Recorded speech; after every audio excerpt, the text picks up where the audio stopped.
Hi boys and girls. So today we're going to be talking about an invasive species. An invasive species, there are two components to it. It's something that is not native to an area and it causes harm.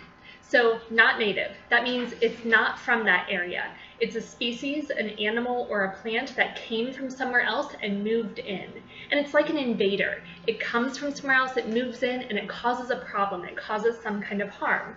So you can think about even this coronavirus, this COVID-19 that we're dealing with, it's like an invasive species, this virus is, because it's not from here. It's not usually in the United States. It's come from somewhere else, it's moved in, and it is definitely causing harm.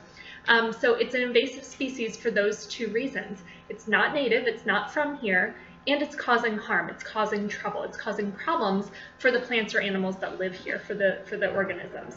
So today you're going to watch a video about another invasive species. Now this invasive species is the emerald ash borer, and they believe it's come a few years back or a while back from Asia, and it's a bug, like a beetle kind of bug, that is killing ash trees. You might even talk to your parents and ask them if they've had any ash trees or if you've had any ash trees on your property that have been killed by the emerald ash borer. There are lots of them in this area that have died out.